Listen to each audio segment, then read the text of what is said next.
Hello, everybody. Welcome to the Noise Brigade. I am your host, Bobby. I'm here temporarily joined by Tom, so he can do some introductions. We're going to talk esports today. So, Tom, why don't you start the introductions, my friend? Well, it's kind of funny. So you and I did a top 10 dual sports video games episode, about a month ago? And I sat there and thought, you know what? We've talked about this prior to you doing the podcast, and the esports program that my place of work has, and it's nothing to do with anything that I've done. And so I didn't want to stay on here too long. I just kind of wanted to introduce um, basically the architect of the whole thing. And that is our head coach, also my lead technician for our technology department at MASSAC Unit School District number 1, and that's Brock Frazier. And he is joined by one of our esports students, and I'll let Brock make the introduction for the student that joins him today. But they have some very exciting news to share, and I thought this would be such a great platform just to talk about just all the wins that we've had, and just the growth of the program over the last several years, and just kind of where it's going in the future. So to that point, I'm just going to toss that right over to Brock. Thanks, Tom. That's a very warm felt welcome. Appreciate it. I'm joined today with Lucas. He's my main guy on Overwatch, my head captain, my shot caller, whatever you want to call it. He has definitely done all the grunt work in building our Overwatch team and helped me with a lot of coordination with esports. A lot of things that happened this year, especially with the pandemic and everything, I could not have done without Lucas and his team. So I am very appreciative of them. And it's really their story. They put in the work. They put in all this time. I just kind of, help them have a ground to do it on. So, Lucas, if you want to introduce yourself. Yeah. Right now I'm a senior at MASSAC. I'm head captain of the Overwatch team. I do all the management stuff for the team as well. I schedule practices. I lead the practices when we get in the calls and all that. I've been doing this about 4 years now. I started my freshman year, and it's just been an upward hill since. Very cool. Now, Overwatch, a lot of my friends play that. I haven't really gotten into it, and a lot of this esports stuff is very new, obviously to everybody, but to me as well. I mean, Tom's gone now, but but I know we both knew some people in school that, man, if esports was a thing back then, it would have been awesome for them. It would have been a great entry into, just into the whole competition scene. It might have opened up some doors for them down the road. What kind of games do you guys play? Obviously, Overwatch is first-person shooter, I believe, or is it third person? It's a first person. First person. So, what other games do you guys play? We also have a Rocket League team. I know they've done really well in the past. And right now, we're currently working on our League of Legends team. Their season's starting up in a little less than a month. And we also have a Smash team who finished 9th in state this year. Awesome. And speaking of, finishing 9th in state and Overwatch, you guys had some awesome news recently in the Overwatch front, right? What was that? Yeah, so we recently won NASEF's national play-in tournament. We placed first in the country out of, I don't know how many teams were competed total, but we went undefeated in our state season. We made it to the state playoff bracket. We won our state game, and then we moved on to the national bracket and ended up winning all of those games and placing first. Awesome. Congratulations. I know that must have taken a lot of hard work on you guys' part and coordination with everything and trying to get everybody on the same page and leveled up. Yeah, definitely. So what does a normal esports season look like for you guys? So we started kind of early compared to a lot of other schools. We started early August, even before school officially started. Our season started around late September, I believe, and we had our regular season, which was 6 weeks, and then we have about a week break, and then we go into the state playoff bracket, which takes place over the course of early December, and then the winner of the state bracket is decided by Christmas break usually. Then that's when you go into the national bracket. Very cool. Now, so, with your typical sports, you have your fall season, your winter season, and then your spring season. How does it work out for esports? Are there multiple games being played at the same time, or does it break down into different time periods, or how does that all work out? Yeah, so some games do have an overlap because there's about 5 games right now that are getting competed in pretty majorly throughout high school. I believe Overwatch and Rocket League overlaps in our state. And then Super Smash Bros. And Valorant overlap as well. This year, Overwatch and Rocket League started early fall. That's the fall season. And then you have the winter season, which was Valorant and Smash, like I mentioned. And then the spring season is going to be League of Legends. Very cool. Very cool. So I know I've actually put in a bit of time in Rocket League, and I know how fun that is. And I've played a couple different first-person shooters. I haven't dabbled in Overwatch yet, but I've heard that that's really fun. Do you guys do anything with any of the games like Fortnite or anything like that? I do know IHSEA, which is the organization we run through for our state. They do support Fortnite, but we didn't field anybody for their season. I believe that season actually is going on right now, but we didn't put anyone in that season, unfortunately. All right. Brock, tell me how this all came about. How did this become a championship winning organization? Well, I mean, it's funny that you mentioned, earlier that, you and Tom were talking back and forth about, what if you guys had this back when you was in school? And that's kind of my driving passion with this. And it always has been because, I didn't really care for school a whole lot. I mean, I didn't do poorly or anything. I just went and I mainly competed in football and soccer. And, then I'd go home and I'd look forward to going home and playing. At that time, it'd probably been GoldenEye or, the original Smash Brothers or something like that. And, if I had something like this when I was in school, it would have been a complete game changer. I probably would have been a little more involved in the activities and, a little more school spirit and probably been a little more sociable out of my clique, I guess, if you want to say.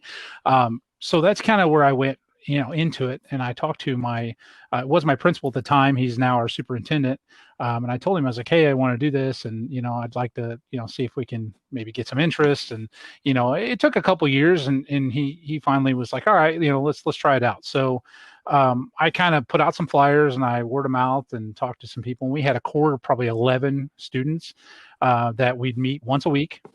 And they would carry their computer equipment across the backyard of the school there into the lab room. And we'd just hang out all Sunday, evening or afternoon. And, that went from 11 kids to, we had about 146, our last count before the COVID, before the pandemic. So, it grew pretty quickly. We did get a scholarship for a previous student. And actually, it looks like Lucas is in line for a scholarship as well. I'll let him talk about it if he wants to.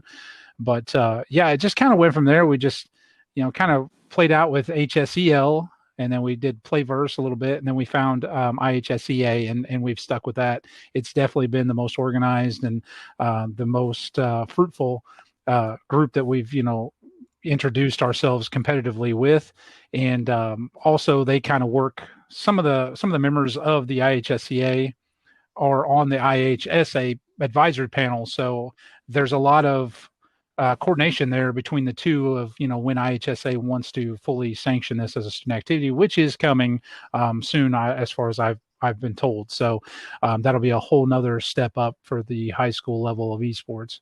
But we're kind of here, and like I said, these guys put in the work. They really started clicking together, working as a team. Shout out to Brock too, if he listens to this, because he helped out a lot, helping them kind of get organized and give them a lot of pointers and a lot of advice and coaching and everything. So, just it's like any traditional sport, man. They really hit the ground running. A lot of hard work, dedication, put their mind to it, and just built themselves as a team. Awesome. And Lucas, congratulations on being in line for that scholarship. That's fantastic. Yeah, thank you. You're welcome. So now you mentioned a couple different organizations. So this isn't, as of right now, it's a school activity, I guess, would you call it, because I know, with football and soccer and baseball and everything, you have, at least the way it was in Jersey, you had, the Tri-County Conference, and you had the different conferences and stuff. How is it? What's the governing body, I guess? Well, right now it's IHSEA is the one we go to until IHSA state sanctions it as a student activity. And I think the last I heard into it, they were going to kind of mirror it as a student activity, kind of like they do their bass fishing. So it won't be a sport per se in their categorization, but it will definitely be a state organized and state sanctioned activity. So there should be a regional and maybe a state final and stuff on their end. But IHSEA does the same stuff, like through NASEF.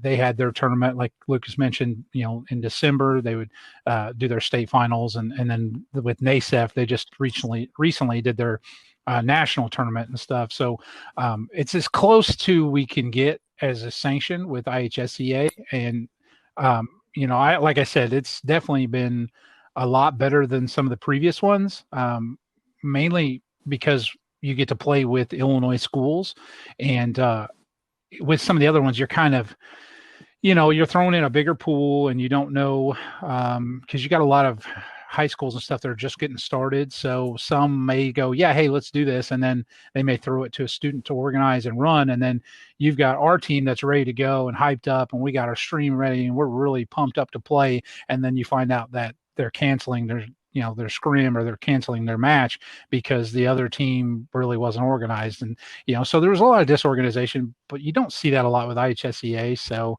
I am an onboarding specialist with IHSEA as well. I've been recently helping them with that, trying to get other Illinois schools kind of started and get the information out there with some of the stuff that me and actually Lucas has helped me with that. And a previous student named Chris helped us present up in Schaumburg and, Central Illinois and down in Mount Vernon as well. So, we're trying to get that word out there through Illinois and really get that following with the state to actually fully sanction it. That's fantastic. I mean, and that's cool that you guys are able to find an organization where you're dealing with other schools in Illinois, and you're dealing with, people that are ready to go. Because I can't imagine, just thinking back to when I was in high school, a millennia ago, and getting ready for a football game or getting ready for a baseball game and getting in that mindset, and then the team doesn't show up. I don't know what I would do. I would be bouncing off the walls trying to, get out of that mindset, get that energy out. So that's good that you guys found somebody that's more, a governing body that'll actually make sure that the other team shows up. Which leads me to another question. So do you guys get to play against, do you have rival schools that are close to you, or how does that all work out? Not one close, Lucas. I bet I know who you're going to name. So go ahead. Yeah. So since we're located in Southern Illinois, there's not a lot of really organizations that have popped up close to us. I believe the closest would be Salem. Maybe Sandoval. As far as Sandoval, yeah, they're probably a little closer. But as far as rivalries, we actually developed one this season with Naperville North up in Chicago, and it was a heck of a season, because they were in the upper division and we were in the lower division bracket, so we didn't see each other until state playoffs, and we ended up playing each other in finals, and it was a amazing game. We waited all season to play each other, and we ended up coming out on top, obviously, but that was definitely our rivalry this year. That's awesome. Now, so fill me in on this, because I don't know how it works as far I know when you're normally playing against each other, people are always on the mic talking trash and everything. How does the trash talk work with this? So with IHSEA, we have, there's a big Discord server where we can kind of schedule all of our matches and where we can kind of talk about, whatever game we're playing or something. And us in Naperville, we would kind of go back and forth with some banter about, we might just throw in oh yeah, we'll see you when, you win second place or the season or something. I don't know. Just we'll just kind of go back and forth making jokes about, oh no, we're the better team, obviously, or something.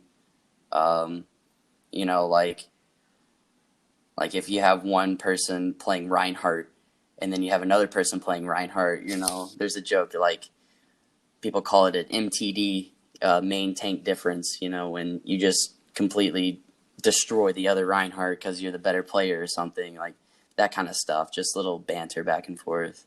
All right. So no chirping about, nothing personal, just more along the lines of the, character based and team based. So that's good. Nothing, you don't want to hear anything about anybody's mom or anything like that.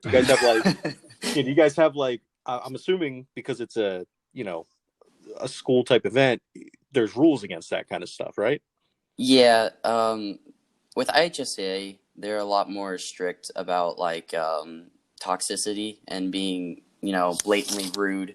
So like you can't do any teabagging if you kill somebody in a match. You can't do anything like that. They'll issue a warning immediately, and they're really good about that stuff. But if you banter a little back and forth, it's fine. Just keep in mind, it's all in good fun. So right now, and that's good. I mean, especially my biggest question about it. I mean, obviously, you want to make sure that you're not. It is a competition, but it is fun. And you want to make sure that nobody's, taking it too far. And especially with there not being like a penalty box or you can't be fined, or you can't be penalized 5 yards for taunting or anything, So how do they, should somebody cross the line, how do they penalize the team or the player, or how does that work? So the only official case they gave a warning out to, what they did was, this wasn't with our team or anything, but what they did, they gave a warning. They said, you can't be doing this. If you do this again, we're going to give you a map penalty, and you have to basically forfeit your first map in your next match. So if instead of having to play, it's best of 5, the other team will be able to start 1-0 against you guys because you had your second warning. So oh wow. Yeah, so you definitely don't want to have anybody that's, you're not getting your guys like in hockey that are chirping at people, that are out there just to annoy people. You've got you got to keep it on the level. So, but that's good though, because there is, there's always been a lot of bullying that goes on, and you want to make sure that we stamp that out. And something like that, there's been a lot of talk about that in the media and all over the place about online interactions, and mental health. So that's good that they've got that. I'm glad that that's put in place. I know sometimes it might seem like they're taking some of the fun out of it, but it really is for the best. Mm-hmm. So what do you guys have on deck next? What's your next big competition that's coming up? So I think our next thing is we're going to be competing in the Illinois Wesleyan Combine against 7 other schools from around this area. We get some coaching from the Illinois Wesleyan head coach, and then we set up some a tournament style bracket, I believe, and then go from there. And then after that, we're going to be competing in, or I think this is around April, we'll be competing in the Murray State High School Invitational. Cool. So when you guys set up your teams, are there tryouts? How do you set it up? Is there a first string and a second string if somebody's sick or anything like that? Depends on interest, I would say, right off the bat. If you have, if you've got 13, 14 people really wanting to play Overwatch, you've got to have a tryout. You've really got to weed out, I wouldn't say that any player is really terrible, but you've got to really find who plays together well and, it clicks really well together. We've got a student, John, that he came into it and was really a good, support player with Lucas, at the time, and they clicked really well together. And then, we added some other students in there, and you just got to find that nice synergy. So, if you got a good pool, I would say, yeah, we would go like an A and a B string, and not really say that one's necessarily worse than the other, because sometimes you might have 2 teams that are pretty even. You just want to put them together with who they synergize well with. But then there's cases as well with IHSCA. They have a varsity bracket, and you can have one team usually in that varsity bracket, and then you can have a JV bracket, and you can put as many teams in that one as you want, because they want people that may want to learn the game and want to compete in it to have that option. So if you do have, let's say League of Legends, we had typically you got 5 players per team. You may have a sub for each. If we got 15 to 16 people coming in on that, we could have a couple JV teams and a varsity team in that IHSCA, which I really like, because then you get a lot of, learning experiences and life experiences and things like that through that, and you don't exclude anyone. Lucas, I didn't mean to cut you off there. Oh, no, you're good. I was just going to kind of explain, like, so some bigger schools, they'll hold a pretty strict tryout process. But schools like ours that are really small, we don't really have those big, existing talent pools. So, even this year, we had about 4 people who showed interest in Overwatch. So I talked to some friends. I'm like, hey, listen, I think you do really well on the Overwatch team this year. Why don't you come play with us? And it's just kind of getting them on board to, convince them, hey, we got some good talent here. Let's make something out of it or something. It's not the same. We don't run things the same with tryouts, I would say. I remember we had a total of 7 people on the roster this year, and we got 1 sub who didn't even have the game downloaded. So, oh wow, yeah, it's just a little different compared to some of the big schools you'll see. I know some schools will have 30 or 40 people try out. Well, we don't even have half that showing interest for Overwatch. In the pandemic at least, so it's not as easy. Yeah, I can imagine that with the pandemic, it probably presented some unique challenges for you guys. What kind of issues did you face this year and last year, as a matter of fact? Last year our season got cut short. I believe we were looking last year. I fully believed we could have been state champion. Season got cut short, so they didn't hold state playoffs. They just did some sort of invitational tournament. I believe we got 5th in that overall. This year it was a little tougher to advertise. Esports is still a growing thing, so not everybody out there knows about it entirely. So we're still trying to get the word out about, hey, we're a successful team. You should try this out. This year specifically, something that really can help a team is meeting in person and, getting that just in-person connection going.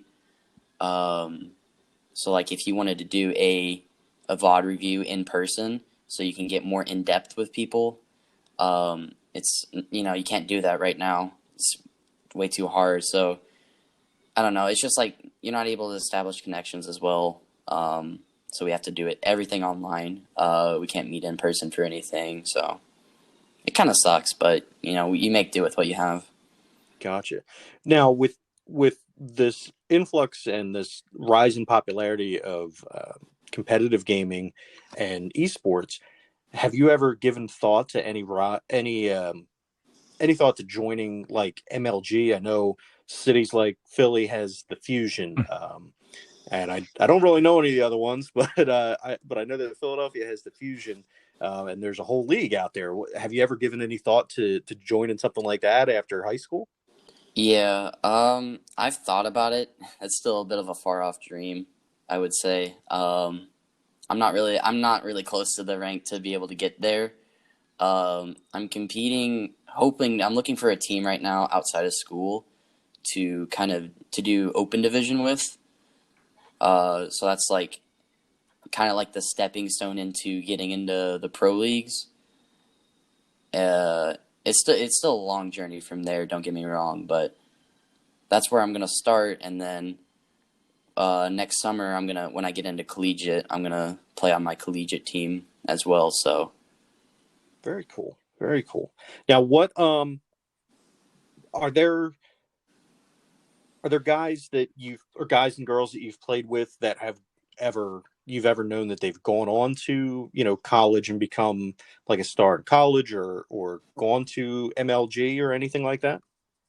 I have a mutual friend who is currently at the top of the semi-pro league, and I do know. Let's see. There is another guy. There was a college trying to recruit me about a month ago, and they have a semi-pro player on their team as well, that I've been able to talk to and get some coaching from as well. So I definitely know a few people, but as far as like, top tier pros, they do it for a living. I don't know any of those guys. Well, not until you become one yourself. Right, you're right.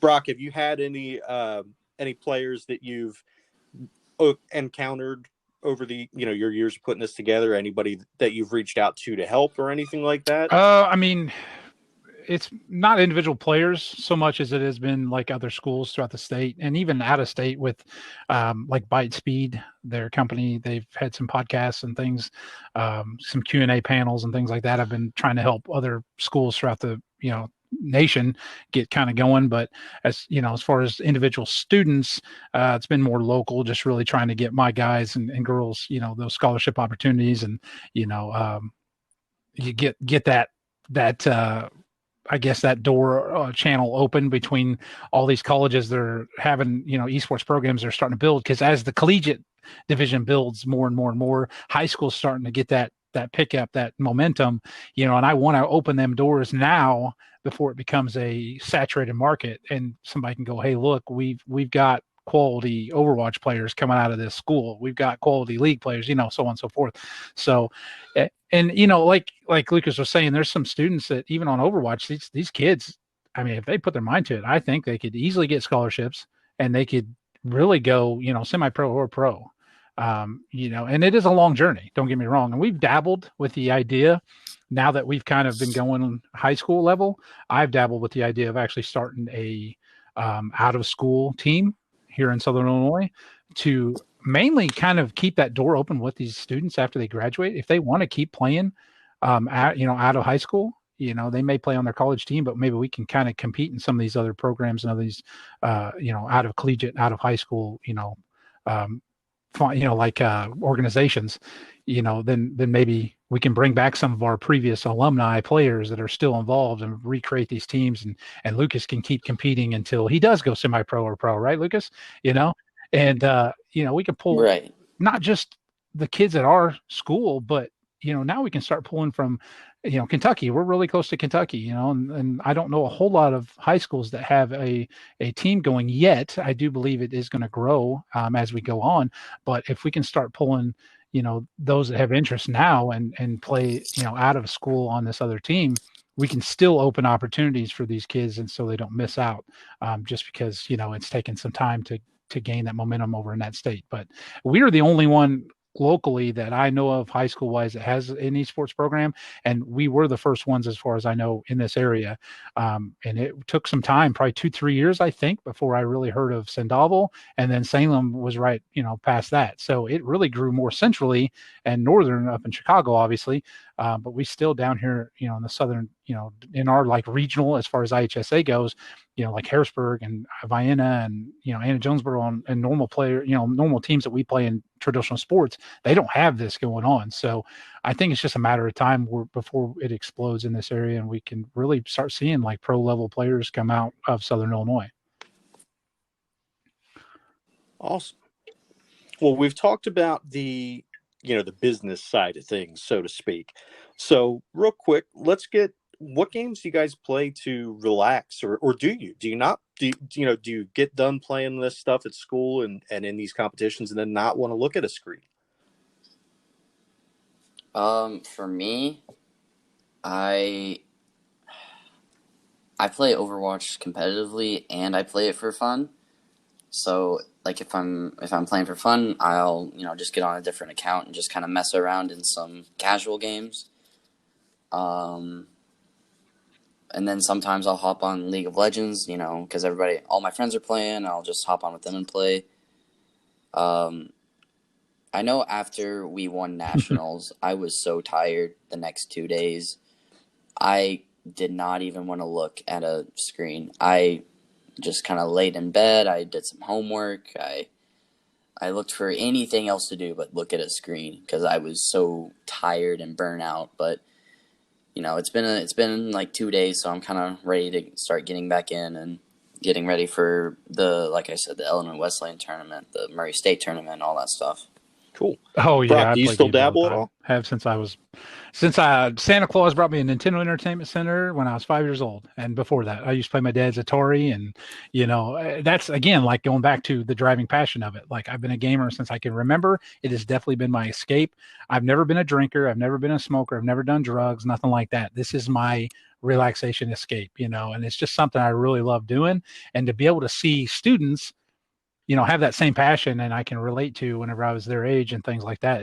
It drives home even more. And I get on here and play games with them. I'm not great at Overwatch, but I'm kind of, after watching them win nationals, I kind of want to play it a little more, to be honest. But I play a little more League of Legends, and I've been playing not so much lately because we've been busy with everything else, but I play everything. World of Warcraft, Valheim just came out. I mean, I'm always on Steam. I got VR, you name it. I'm a tech geek, and it's just my vice, my escape, and I'm always interested in new games and new experiences.